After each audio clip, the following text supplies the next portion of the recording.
Hi ಎಲ್ರಿಗೂ ನಮಸ್ಕಾರ. ನಾನು ನಿಮ್ಮ ರಕ್ಷಾ ಗೌಡ ಮಾತಾಡ್ತಾ ಇರೋದು.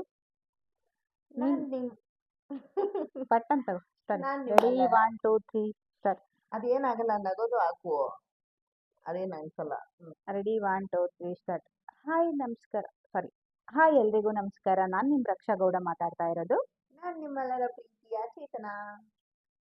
ಇವತ್ತು ನಾವಿಬ್ರು ಏನು ಕಾನ್ಸೆಪ್ಟ್ ಇಟ್ಕೊಂಡು ವಿಡಿಯೋ ಮಾಡ್ತಿದ್ದೀವಿ ಅಂದರೆ, ಲಾಸ್ಟ್ ವಿಡಿಯೋಲಿ ನಾವು ಹೇಳಿದ್ವಿ ನಮ್ಮಿಬ್ರು ಫ್ರೆಂಡ್ಶಿಪ್ ಬಗ್ಗೆ ಹೇಳ್ತೀವಿ ಅಂತ.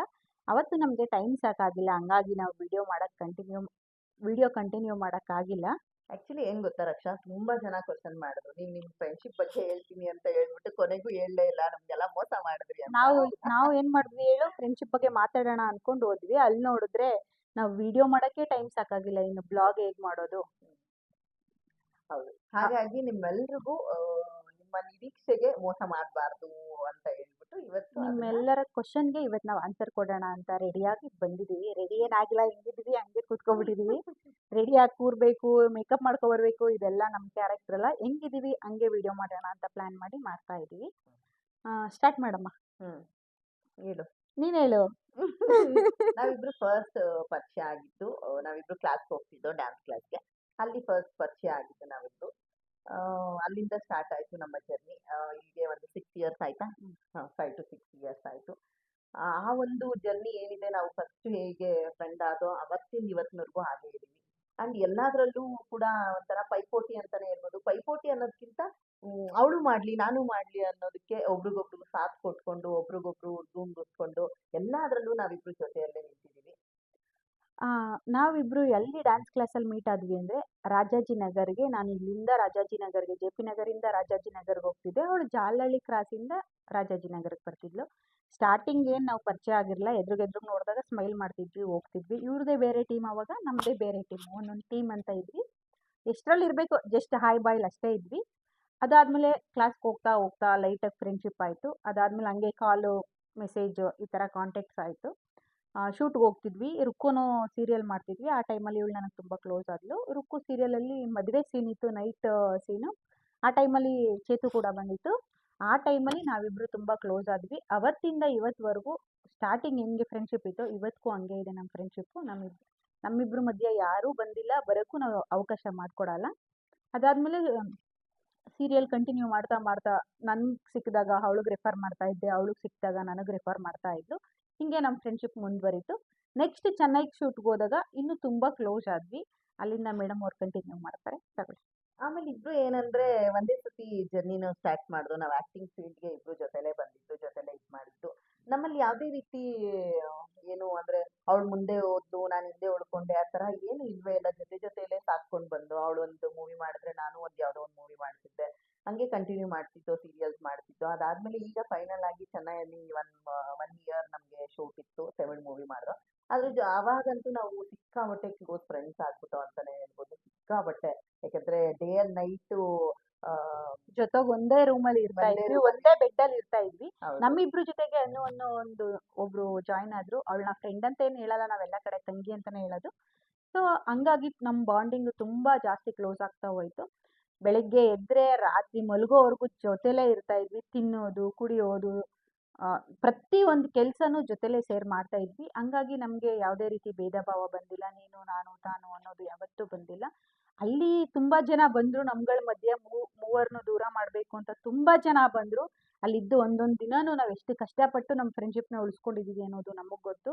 ಬಂದವರೆಲ್ಲರೂ ಉದುರೋಗ್ಬಿಟ್ರು, ನಾವು ಮಾತ್ರ ಉದುರಲಿಲ್ಲ, ಚಿಗುರ್ತಾನೆ ಇದ್ದೀವಿ. ಅದಕ್ಕೆ ಹೇಳೋದು, ಯಾವತ್ತೂ ಯಾರನ್ನೂ ಹಾಳು ಮಾಡಬೇಕು ಅಂತ ಹೋಗಬೇಡಿ. ಅವ್ರನ್ನ ಒಬ್ರು ಚೆನ್ನಾಗಿದ್ದಾರೆ ಅಂದರೆ ನೋಡಿ ಖುಷಿ ಪಡಿ. ಆದರೆ ನೀವು ಅಂಥವ್ರ ಫ್ರೆಂಡ್ಶಿಪ್ನ ಬೆಳೆಸಿ. ಅದನ್ನ ಬಿಟ್ಟು ಅವ್ರು ಚೆನ್ನಾಗಿದ್ದಾರೆ ಅವ್ರನ್ನ ದೂರ ಮಾಡಬೇಕು, ಅವ್ರವ್ರ ಮಧ್ಯೆನೇ ಹುಳಿ ಹಿಂಡಬೇಕು ಅನ್ನೋ ಕೆಲಸ ಮಾಡಕ್ಕೆ ಬಂದರೆ, ಮೇಲೊಬ್ಬ ದೇವರಿದ್ದಾನೆ, ನ್ಯಾಯ ನೀತಿ ಅನ್ನೋ ಕಡೆಗೆ ಯಾವಾಗಲೂ ಸಪೋರ್ಟ್ ಮಾಡೋದು. ಅದಕ್ಕೆ ನಾವು ಮೂವರೇ ಸಾಕ್ಷಿ ಅಂತ ನಾನು ಹೇಳಕ್ಕೆ ಇಷ್ಟಪಡ್ತೀನಿ. ಆಮೇಲೆ ಇನ್ನೊಂದು ಏನಂದ್ರೆ, ನಾವು ಬೆಂಗಳೂರಲ್ಲಿ ಇದ್ದಾಗ ಓಕೆ, ಬೆಂಗಳೂರು ಶೂಟ್ ಇದ್ದಾಗ ಓಕೆ, ಶೂಟ್ ಮುಗಿಸ್ತೀವಿ, ಮನೆಗೆ ಬರ್ತೀವಿ, ಅಮ್ಮ ಇರ್ತಾರೆ, ಅಪ್ಪ ಇರ್ತಾರೆ, ನಮ್ಮನ್ನ ಕೇರ್ ಮಾಡ್ತಾರೆ, ಏನೋ ಒಂದಾಗುತ್ತೆ.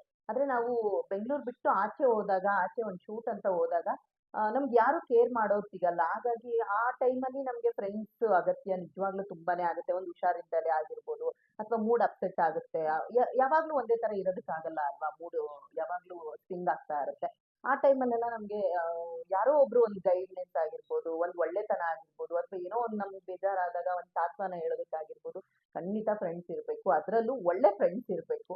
ಸುಮ್ನೆ ಏನೋ ಒಂದು ನಾವು ಫ್ರೆಂಡ್ಶಿಪ್ ಮಾಡ್ತೀವಿ, ನಾವು ಸುತ್ತುತ್ತೀವಿ, ನಾವು ಮಾಲ್ಗ್ ಹೋಗ್ತೀವಿ, ನಾವು ಕುಡಿತೀವಿ, ತಿಂತೀವಿ ಅನ್ನೋ ಫ್ರೆಂಡ್ಸ್ ಅಲ್ಲ. ಕಷ್ಟ ಬಂದ್ರು ಜೊತೆಲಿ ಇರ್ಬೇಕು, ಸುಖ ಬಂದ್ರು ಅದನ್ನ ಹಂಚ್ಕೊಳ್ಳೋ ತರ ಇರ್ಬೇಕು. ಆವಾಗ ಅದೊಂಥರ ಒಂದು ಸ್ನೇಹಕ್ಕೆ ಒಂದ್ ಬೆಲೆ ಅಂತಾನೆ ಹೇಳೋದಕ್ಕೆ ಇಷ್ಟಪಡ್ತೀನಿ. ನಾನೊಂದ್ ಮಾತು ಹೇಳ್ತೀನಿ, 1000 ಫ್ರೆಂಡ್ಶಿಪ್ನ ಮಾಡೋ ಬದಲು ಇಬ್ರು ಫ್ರೆಂಡ್ ಇದ್ರೆ ಸಾಕಂತೆ ಜೀವನದಲ್ಲಿ. ಆ ಇಬ್ರು ಫ್ರೆಂಡು 1000 ಫ್ರೆಂಡ್ಗೆ ಸಮ ಆಗಿರ್ತಾರಂತೆ. ಆ ಥರ 2 ಫ್ರೆಂಡ್ ನನ್ನ ಲೈಫಲ್ಲಿ ಇದ್ದಾರೆ. ಇಷ್ಟೇ ಸಾಕು, ಇನ್ನೇನು ಬೇಡ ನಾನು ಕೇಳೋದು. ಅದಾದ್ಮೇಲೆ ಒಂದ್ ಕಡೆ ನಾವಿದ್ದೀವಿ ಅಂದ್ರೆ ಹೊಂದಾಣಿಕೆಯಿಂದ ಮುಂದೆ ಸಾಗಿದ್ರೆ ಅಲ್ಲಿ ಯಾರೇ ಬಂದ್ರು ನಮ್ಗಳನ್ನ ಬೇರ್ಪಡ್ಸೋಕ್ಕಾಗಲ್ಲ. ನಾವೆಂತ ಫ್ರೆಂಡ್ಸ್ ಅಂದ್ರೆ ಪಬ್ಬು, ಡಿಸ್ಕೋ, ಡ್ರಿಂಕ್ಸ್ ಮಾಡು ಈ ಥರ ಫ್ರೆಂಡ್ಸ್ ಅಲ್ಲ. ದೇವಸ್ಥಾನ, ಫ್ಯಾಮಿಲಿ, ವಿಡಿಯೋ ಮಾಡು, ರೀಲ್ಸ್. ನಾವು ಫ್ರೀ ಸಿಕ್ಕಿದಾಗೆಲ್ಲ ಮಾಡೋದೇ ವಿಡಿಯೋಸು. ಅದರಲ್ಲೂ ಅವಳೊಂದು ದಿಕ್ಕು ನಾನೊಂದು ದಿಕ್ಕು ಬೆಂಗಳೂರಲ್ಲೇ ಇರೋದ್ರಿಂದ ಈ ಟೈಮ್ ಮಾಡಿಕೊಂಡು ಮಂತ್ಲಿ 2 ಡೇಸ್ ಇಲ್ಲ ನಾನು ಅವ್ರ ಮನೆಗೆ ಹೋಗ್ತೀನಿ, ಇಲ್ಲ ಅವಳು ನಮ್ಮ ಮನೆಗೆ ಬರ್ತಾಳೆ. ವಿಡಿಯೋಗೋಸ್ಕರನೇ ಇಷ್ಟೆಲ್ಲ ರಿಸ್ಕ್ ತಗೊಂಡು ಮಾಡ್ತಾ ಇದ್ದೀವಿ. ನೀವು ನಮ್ಮನ್ನ ಬೆಳೆಸ್ತೀರಾ ಅನ್ನೋ ನಂಬಿಕೆ ಇಟ್ಟು ಮಾಡ್ತಾ ಇದ್ದೀವಿ. ಯಾವುದೇ ಕಾರಣಕ್ಕೂ ನೀವು ಯಾರು ನಮ್ಮನ್ನ ಕೈ ಬಿಡಬೇಡಿ. ಆ ಉದ್ದೇಶದಿಂದ ಕೇಳ್ಕೊತಾ ಇದ್ದೀನಿ. ವಿಡಿಯೋ ಮಾಡೋದು ಅಂದರೆ ಸುಮ್ಮನೆ ಏನಲ್ಲ, ಎಷ್ಟು ಕಷ್ಟಪಡಬೇಕು ಅಂತ ನಿಮಗೂ ವಿಡಿಯೋ ಮಾಡೋರ್ಗೂ ಗೊತ್ತಿರುತ್ತೆ. ಅದಾದಮೇಲೆ ನಮ್ಮ ಫ್ರೆಂಡ್ಶಿಪ್ ಬಗ್ಗೆ ಹೇಳಬೇಕು ಅಂದರೆ ನನಗೆ ತುಂಬಾ ಖುಷಿ ಆಗುತ್ತೆ. ಅವಳೇನೇ ಒಂದು ಮಾಡಿದ್ರು ನಾನು ಸಾಥ್ ಮಾಡ್ತೀನಿ, ನಾನೇನೇ ಮಾಡಿದ್ರು ಅವಳು ಸರಿ ನೀನು ಮಾಡ್ತಿದ್ಯಾ ಮಾಡು ಅಂತಾಳೆ. ಅದ್ರಲ್ಲಿ ತಪ್ಪುಗಳು ಬಂದರೂ ತಿಳಿಸಿ ಹೇಳ್ತಾಳೆ, ಇದನ್ನ ಮಾಡಬೇಡ ಇದನ್ನ ಮಾಡು ಅಂತ. ಹಂಗಾಗಿ ಫ್ರೆಂಡ್ ಅಂತ ಹೇಳೋಕ್ಕಿಂತ ಹೆಚ್ಚಾಗಿ ನನ್ನ ಫ್ಯಾಮಿಲಿಲಿ ಅವರು ಇಬ್ರು ಅಂತಾನೆ ಭಾವಿಸೋಕೆ ಇಷ್ಟಪಡ್ತೀನಿ ನಾನು. ನಾನು ಅಷ್ಟೇ. ಅಂದ್ರೆ ತುಂಬಾ ರೇರು ನಂಗೆ ಫ್ರೆಂಡ್ಸ್ಗಳಿರೋದು. ತುಂಬಾ ಕಡಿಮೆನೆ ಅಂತಾನೆ ಹೇಳ್ಬೋದು. ಕಡಿಮೆ ಜನನೇ. ನನ್ನ ಕಾಲೇಜ್ ಡೇಸಲ್ಲಿ ಒಂದಿಬ್ರು ಇರ್ಬೋದು, ನಾನು ವರ್ಕ್ ಮಾಡೋ ಜಾಗದಲ್ಲಿ ಇಬ್ರು ಇರ್ಬೋದು ಅಷ್ಟೇ. ತುಂಬಾ ನಾನು ಯಾಕಂದ್ರೆ ನಾನ್ ಸ್ವಲ್ಪ ಮೂಡಿ ಜಾಸ್ತಿ. ಆಮೇಲೆ ನಂಗೆ ಏನೋ ಒಂಥರ ಅಂದ್ರೆ ಸುಮ್ಮನೆ ಚಲ್ಚಲ್ಲಾಗಿ ಆಡೋದಾಗಿರ್ಬೋದು, ಅಥವಾ ಏನೋ ಒಂಥರ ಇದ್ ಮಾಡೋದು, ಅಥವಾ ನಮ್ಮ ಹತ್ರ ಏನೋ ಒಂದು ಕೇಳ್ಕೊಂಡು ಇನ್ನೊಬ್ರ ಹತ್ರ ಹೋಗಿ ಅದನ್ನ ಹೇಳೋದು, ಅವೆಲ್ಲ ನನ್ಗೆ ಇಷ್ಟ ಆಗಲ್ಲ. ನಾನು ಆ ಕ್ಯಾರೆಕ್ಟರ್ ಅಲ್ಲ. ನಾನು ಹೆಂಗಿರ್ತೀನಿ ನನ್ನ ಆಪೋಸಿಟ್ ಪರ್ಸನ್ನು ನಾನು ಹಂಗೆ ಚೂಸ್ ಮಾಡ್ತೀನಿ. ನಾನೊಂಥರ ಮಿರರ್ ಇದ್ದಂಗೆ. ನನ್ನ ಪ್ರತಿ ಒಂದು ಕಷ್ಟ ಆಗಿರ್ಬೋದು, ಪ್ರತಿ ಒಂದು ಖುಷಿ ಆಗಿರ್ಬೋದು, ಎಲ್ಲಾನು ಅವ್ರ ಹತ್ರ ಶೇರ್ ಮಾಡಿರ್ತೀವಿ. ಆಮೇಲೆ ಏನಂದ್ರೆ ಏನೋ ಒಂದು ನಂಬಿ ನಮ್ದೇನೋ ಒಂದು ಪರ್ಸನಲ್ ವಿಷಯ ಅವ್ರಿಗೆ ಹೇಳಿದಾಗ ಅವ್ರು ಹೋಗ್ಬಿಟ್ಟು 4 ಜನಕ್ಕೆ ಹೇಳೋದಾಗಿರ್ಬೋದು, ಅಯ್ಯೋ ಅವಳು ಹಂಗ ಅವಳು ಹಿಂಗ ಅಂತ ಹೇಳೋದು ಯಾವುದೂ ಆ ಥರ ಇಲ್ಲ. ಆದ್ರೆ ನಾರ್ಮಲ್ ಆಗಿ ಕ್ಯಾಶುಯಲ್ ಆಗಿ ಹೇಳ್ತಾ ಇದ್ದೀನಿ. ಅವ್ರು ಹಂಗ ಹಿಂಗ ಅಂತೆಲ್ಲ ಹೇಳೋದೆಲ್ಲ ನಂಗೆ ಇಷ್ಟ ಆಗಲ್ಲ. ಏನೇ ಇದ್ರೂ ನನ್ನೊಳಗೆ ಇರಬೇಕು, ನಮ್ಮ ಮಧ್ಯೆನೇ ಇರಬೇಕು ಅನ್ನೋದಿದು. ಆ ಒಂದು ಮಾತಿಗೆ ನಂಗೆ ರಕ್ಷಾ ತುಂಬಾ ಇಷ್ಟ ಆಗ್ತಾಳೆ ಅಂತಾನೆ ಹೇಳ್ಬೋದು. ಅನು ಆಗಿರ್ಬೋದು, ರಕ್ಷಾ ಆಗಿರ್ಬೋದು ತುಂಬಾನೇ ನಂಗೆ ಸಪೋರ್ಟಿವ್ ಆಗಿ ಮಾಡ್ತಾರೆ. ಆಮೇಲೆ ನಂಗೆ ಸ್ವಲ್ಪ ಬೇಜಾರಾದ್ರು ಅಷ್ಟೇ, ಅಥವಾ ಒಂದಿನ ಕಾಲ್ ಬರ್ದೇ ಇದ್ರು ಅಷ್ಟೇ, ಏನಕ್ಕೆ ಏನಾಯ್ತು ಎತ್ತ ಅಂತೆಲ್ಲ ಹುಡ್ಕೊಂಡೇ ಬಂದ್ಬಿಡ್ತಾರೆ ಮನೆಗೆ. ಅಷ್ಟು ಕ್ಲೋಸ್ ಆಗ್ಬಿಟ್ಟಿದೀವಿ ಇವಾಗಂತೂ ನಾವು. ಮತ್ತೆ ಅನು ಕೂಡ ಬರ್ಬೇಕಿತ್ತು ಇವತ್ತು. ಯಾಕೆ ಬಂದಿಲ್ಲ ಅಂದ್ರೆ ಅವಳು ಕುಂಭಮೇಳಕ್ಕೆ ಹೋಗಿದ್ಲು ನಮ್ಗೆಲ್ಲ ನೀರು ತಗೋಬರಕ್ಕೆ. ನೀರು ಕೂಡ ತಗೊಬಂದಿದ್ದಾಳೆ. ಅವಳಿಗೆ ಸ್ವಲ್ಪ ಹೆಲ್ತ್ ಇಶ್ಯೂಸ್ ಆಗಿದೆ. ಒಂದು 7 ಡೇಸ್ ಜರ್ನಿ ಮಾಡಿದ್ದಾಳೆ ಈ ಕಡೆಯಿಂದ ಆ ಕಡೆಯಿಂದ ಎಲ್ಲ. ಜರ್ನಿ ಅಂದರೆ ಸುಮ್ಮನೆ ಅಲ್ಲ, ಅದು ನಿಮಗೂ ಗೊತ್ತಿರೋ ವಿಷಯ. ನಿನ್ನೆ ನಾನು ಅವಳಿಗೂ ಕಾಲ್ ಮಾಡಿದ್ದೆ. ನಾವೇ ಹೋಗ್ಬೇಕಿತ್ತು ಆ್ಯಕ್ಚುಲಿ, ನೋಡೋಕ್ಕೆ ಹೋಗೋಣ ಅಂದ್ಕೊಂಡ್ವಿ. ನಿನ್ನೆ ಟೆಂಪಲ್ಗೆ ಹೋಗಿರೋ ಕಾರಣ ಬನಶಂಕರಿಗೆ ಅಲ್ಲೆಲ್ಲ ಸುತ್ತಾಡ್ಕೊಂಡು ಬಂದಿದ್ದು ಲೇಟ್ ಆಗ್ಬಿಡ್ತು. ನಮ್ಮ ಮನೇಲಿ ಸ್ವಲ್ಪ ಸ್ಟ್ರಿಕ್ಟು. ನಮ್ಮ ಮನೆಗಳಲ್ಲಿ ತುಂಬ ಸ್ಟ್ರಿಕ್ಟು, ಹೊರಗಡೆ ಹೋಗೋಕ್ಕೆಲ್ಲ ಬಿಡಲ್ಲ, ಕಮ್ಮಿ. ಲೇಟ್ ಆದರೆ ಮನೆಯಿಂದ ಆಚೆನೇ ಕಳಿಸಲ್ಲ. ನಾನು ನಮ್ಮ ಅಮ್ಮನ ಕೇಳಿದಾಗ ನಮ್ಮಮ್ಮ ಬೇಡ ಬೇಕಿದ್ರೆ ಬೆಳಿಗ್ಗೆ ಹೋಗು ಅಂದರು. ಸರಿ ಅಂತ ಸುಮ್ಮನಾದ್ವಿ. ಬೆಳಿಗ್ಗೆನೂ ಫೋನ್ ಮಾಡಿತ್ತು, ಆದರೆ ಬರ್ತೀನಿ ಅಂತ ಹೇಳಿದ್ದಾಳೆ. ಬಂದರೂ ಬರ್ಬೋದು. ಈ ಟೈಮಲ್ಲಿ ಅನುನ ನಾವು ಮಿಸ್ ಮಾಡ್ಕೊತೀವಿ. ಇಷ್ಟು ನಮ್ಮ ಫ್ರೆಂಡ್ಶಿಪ್ ಬಗ್ಗೆ ನಿಮಗೆ ಕ್ಲಾರಿಟಿ ಸಿಕ್ಕಿದೆ ಅಂತ ಅರ್ಥ ಮಾಡ್ಕೊತೀನಿ. 6 to 7 ಇಯರ್ಸ್ ಕಂಪ್ಲೀಟ್ ಆಗ್ತಾ ಬರ್ತಾ ಇದೆ ನಮ್ಮ ಫ್ರೆಂಡ್ಶಿಪ್ ಆಗಿ. ಇವತ್ತಿಗೂ ನಾವು ಇಷ್ಟು ಚಿಕ್ಕ ಜಗಳನೂ ನಾವು ಯಾವತ್ತೂ ಮಾಡಿಲ್ಲ. ಆಮೇಲೆ ಮಧ್ಯ ಅವ್ರು ಇವ್ರು ಬರ್ತಾ ಇರ್ತಾರೆ. ಅವಳ ಬಗ್ಗೆ ಕೆಡ್ದು ಹೇಳೋದಕ್ಕೆ, ಅಥವಾ ಇವ್ರ ಬಗ್ಗೆ ನಾನು ಅವ್ರ ಬಗ್ಗೆ ಮಾತಾಡ್ದೆ ಅಂತ, ಆದ್ರೆ ನಾವೇನ್ ಗೊತ್ತಾ, ನಾವು ತುಂಬಾ ಜಾಣರು, ಕೇಳಿಸ್ಕೊತೀವಿ ಅವ್ರು ಏನ್ ಹೇಳ್ತಾರೆ ಅಂತ ತುಂಬಾ ಚೆನ್ನಾಗಿ. ಆಮೇಲೆ ಒಳಗಡೆ ನಾವೇ ಮಾತಾಡ್ಕೊಬಿಡ್ತೀವಿ. ಅವಳು ಹಂಗ್ ಮಾಡಿದ್ಲಾ ಹಿಂಗ್ ಮಾಡಿದ್ಲಾ ಅಂತ ಕೇಳ್ಕೊಂತೀವಿ. ಆಮೇಲೆ ನಮ್ದು ಏನೈತೆ ನಮಗ್ ಗೊತ್ತೇ ಇದೆ ನಾವೇನು ಅಂತ ನಮ್ಗೆ ತುಂಬಾ ಚೆನ್ನಾಗಿ. ತುಂಬಾ ಜನನೇ ನಮ್ಮನ್ನ ದೂರ ಮಾಡ್ಬೇಕು ಅಂತ ಅಪಪ್ರಚಾರಗಳನ್ನೇ ಮಾಡಿದ್ದಾರೆ. ಅದಕ್ಕೆಲ್ಲ ನಾವು ತಲೆ ಕೆಡಿಸ್ಕೊಳ್ಳಲ್ಲ. ಅಪಪ್ರಚಾರ ಮಾಡಿದವರು ಅಪಪ್ರಚಾರದಲ್ಲೇ ಹೋಗ್ತಾ ಇದ್ದಾರೆ. ನಾವು ಕೇಳಿಸ್ಕೊಂಡು ಸೈಲೆಂಟ್ ಆಗಿದ್ದವರು ಒಂದು ಲೆವೆಲಲ್ಲಿ ಹೋಗ್ತಾ ಇದೀವಿ. ನಾನು ಫೈನಲ್ ಆಗಿ ಒಂದು ಮಾತು ಹೇಳಕ್ ಇಷ್ಟಪಡ್ತೀನಿ. ನಿಮ್ಮ ಕೈಲಿ ಆದ್ರೆ ಒಳ್ಳೆ ಫ್ರೆಂಡ್ಶಿಪ್ ಮಾಡಿ, ಇಲ್ವಾ ಬೇಡ, ನೋಡಿ ಖುಷಿ ಪಡಿ. ಅವ್ರ ಲೈಫ್ಗೆ ಎಂಟ್ರಿ ಆಗಕ್ಕೆ ಹೋಗ್ಬೇಡಿ. ಅಂಥ ಫ್ರೆಂಡ್ಶಿಪ್ ಒಂದೊಳ್ಳೆ ಫ್ರೆಂಡ್ಶಿಪ್ ನಿಮಗೆ ಸಿಕ್ಕಿದೆ ಅಂದರೆ ಆ ಫ್ರೆಂಡ್ಶಿಪ್ನ ಕಳ್ಕೊಬೇಡಿ. 1000 ಫ್ರೆಂಡ್ಗೆ ಸಮ ಒಂದು ಫ್ರೆಂಡ್ ಅಂತ ನಾನು ಹೇಳಕ್ ಇಷ್ಟಪಡ್ತೀನಿ. ಹೌದು. ನಂಗಂತೂ ನಿಜವಾಗ್ಲೂ ತುಂಬಾ ಒಳ್ಳೆ ಬೆಸ್ಟ್ ಫ್ರೆಂಡ್ ಅಂತಾನೆ ಹೇಳ್ಬೋದು. ಯಾಕಂದ್ರೆ ಹೇಳಿದ್ನಲ್ಲ, ನನ್ನ ಕಷ್ಟ ಸುಖದಲ್ಲಿ ಎಲ್ಲಾದ್ರಲ್ಲೂ ಆಗಿರ್ಬೋದು. ಆಮೇಲೆ ನಾನು ಹೇಳಿದ್ನಲ್ಲ, ಸ್ವಲ್ಪ ಓಮ್ಲಿ ಹುಡುಗಿ, ಮನೆ ಬಿಟ್ಟೆಲ್ಲೂ ಆಚೆ ಹೋದವಳೆ ಅಲ್ಲ, ಆಚೆ ಹೋಗ್ಬೇಕು ಅನ್ನೋದು ನನ್ನ ಇದಲ್ಲ. ಹಂಗಾಗಿ ಚೆನ್ನೈಗೆ ನನ್ನ ರೆಫರ್ ಮಾಡಿದ್ದೆ ರಕ್ಷಾ. ಹೋಗ್ಬೇಕಾದ್ರೆ ನಿಜವಾಗ್ಲೂ ಎಷ್ಟು ಎಷ್ಟು ನೊಂದ್ಕೊಂಡು ಹೋಗಿದ್ದೀನಿ ಅಂದ್ರೆ ನನ್ಗೆ ಹೋಗ್ಬೇಕು ಅನ್ನೋದೇ ಇರ್ಲಿಲ್ಲ. ಹೋಗಲ್ಲಿ ಮಾಡ್ತೀನ ನಾನು 1 ವರ್ಷ ಅಲ್ಲ ಅಂತ ಅನ್ಕೊಂಡ್ಬಿಟ್ಟಿದ್ದೆ.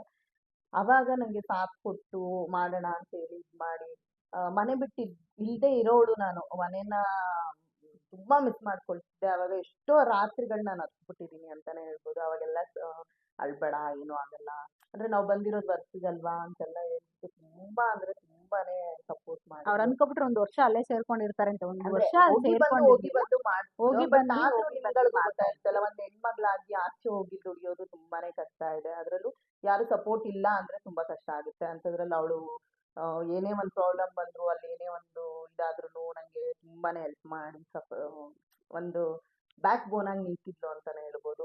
ನಂಗೆ ನಿಜವಾಗ್ಲೂ ಅಳುನೇ ಬರ್ತಿದೆ. ಅದನ್ನ ಹಾಕ್ಲಿ ಅಂತ ಅಂದೆ, ನಗು ನಗ್ತಾವಳೆ.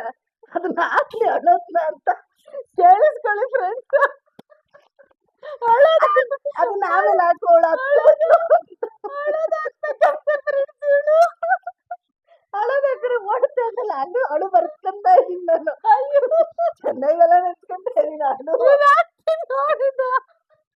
ನಾನ್ ಆಕ್ಚುಲಿ ಹೇಳ್ದೆ, ಯೂಟ್ಯೂಬ್ ಅವ್ರು ಏನ್ ಮಾಡ್ತಾರೆ ಅಂದ್ರೆ ಅಳ್ಕೊಂಡು ಸೆಂಟಿಮೆಂಟ್ ಇಂದ ಮಾಡ್ತಾರಲ್ಲ, ಅವ್ರಿಗೆ ವ್ಯೂಸ್ ಜಾಸ್ತಿ ಕೊಡ್ತಾರೆ.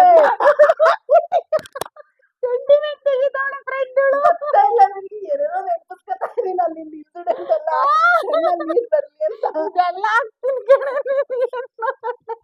ನೋಡಿ ಫ್ರೆಂಡ್ಸ್, ಹಿಂಗೆ ಮಕ್ರ ಮಾಡಿದ್ರೆ ನೀವ ನೋಡಲ್ಲಿ ನಮ್ಮ ಅಮ್ಮನ ಗಳಸ್ತೀನಿ ಕೊಟ್ಟೆ. ನಮ್ಮ ಅಮ್ಮ ಚೆನ್ನಾಗ್ ಮಾಡ್ತಾರೆ. ಸರಿ ಆಯ್ತು, ಇವಾಗ ಮ್ಯಾಟ್ರಿಕ್ ಬರೋಣ. ಅದಾಕ್ಬಿಡ. ನಾವು ಚೆನ್ನೈಲಿ ಆಗ್ತೀನಿ ಕಣೆ. ವಿಡಿಯೋ ಆಗ್ತಿರೋದೆಲ್ಲ ಆಗ್ತೀನಿ, ಏನು ಕಟ್ ಮಾಡಲ್ಲ. ಅಳು ಬಂತು, ನೀನ್ ಯಾಕೆ ಕಂಟ್ರೋಲ್ ಮಾಡ್ದೆ? ನೀನ್ ನಕ್ಕದಲ್ಲ, ಅದಕ್ಕೆ ಸರಿ ಆಯ್ತು. ಮತ್ತೆ ಮ್ಯಾಟ್ರಿಕ್ ಬರೋಣ. ಸಾಕು ನಕ್ಕದ್ದು, ಕಾಮಿಡಿ ಮಾಡಿದ್ಲು. ಅವಳು ಸೀರಿಯಸ್ ಆಗಳಕ್ಕೆ ಕಣ್ಣಲ್ಲಿ ನೀರ್ ಬಂತು ಅವಳಿಗೆ. ಸೊ ಅದನ್ನ ಅವಳು ಅಳ್ಬಾರ್ದು ಅಂತ ನಾನು ಕಾಮಿಡಿಯಾಗಿ ಕನ್ವರ್ಟ್ ಮಾಡಿದೆ. ಬೇಜಾರು ಮಾಡ್ಕೋಬೇಡಿ. ನಮ್ಮ ನಮ್ಮ ಲೈಫ್ ಈ ಥರ ಇತ್ತು. ನಿಮ್ಮ ಲೈಫಲ್ಲಿ ಯಾರಾದರೂ ಇಂಥ ಒಂದು ಒಳ್ಳೆ ಬೆಸ್ಟ್ ಫ್ರೆಂಡ್ಸ್ ಇದ್ದರೆ ಕಮೆಂಟ್ ಮಾಡಿ, ಲೈಕ್ ಮಾಡಿ, ಶೇರ್ ಮಾಡಿ. ಯಾರಿಗೆಲ್ಲ ನಮ್ಮ ವಿಡಿಯೋ ಇಷ್ಟ ಆಯಿತು ಲೈಕ್ ಮಾಡಿ. ಥ್ಯಾಂಕ್ ಯು ಸೋ ಮಚ್ ನಮ್ಮ ಒಂದು ಈ ವಿಡಿಯೋನ ನೋಡೋದಕ್ಕೆ. ಆ್ಯಂಡ್ ಇನ್ನಷ್ಟು ಒಳ್ಳೊಳ್ಳೆ ವಿಡಿಯೋನ ನಾವಿಬ್ರು ಸೇರ್ಕೊಂಡು ಮಾಡ್ತಾ ಇರ್ತೀವಿ. ನೀವು ಖಂಡಿತ ಸಪೋರ್ಟ್ ಮಾಡ್ತೀರಾ ಅಂತ ಭಾವಿಸ್ತೀನಿ. ದಯವಿಟ್ಟು ಯಾರೆಲ್ಲ ಇನ್ನೂ ಸಬ್ಸ್ಕ್ರೈಬ್ ಆಗಿಲ್ಲ, ದಯವಿಟ್ಟು ಸಬ್ಸ್ಕ್ರೈಬ್ ಆಗಿ. ನನ್ನ ಯೂಟ್ಯೂಬ್ ID ಬಂದು ರಕ್ಷಾಗೌಡ 1340. ನನ್ನ ಯೂಟ್ಯೂಬ್ ಚಾನೆಲ್ ಬಂದು ಚೇತನ ಚೇತು 147. ದಯವಿಟ್ಟು ನೀವೆಲ್ಲರೂ ಸಬ್ಸ್ಕ್ರೈಬ್ ಮಾಡ್ತೀರಾ ಅಂತ ನಾನು ಭಾವಿಸ್ತೀನಿ. Thank you so much. Photo ತೆಗೆಸ್ಕೊಬೇಕಿತ್ತು ಅಂದ ಹಾಕೋಕ್ಕೆ.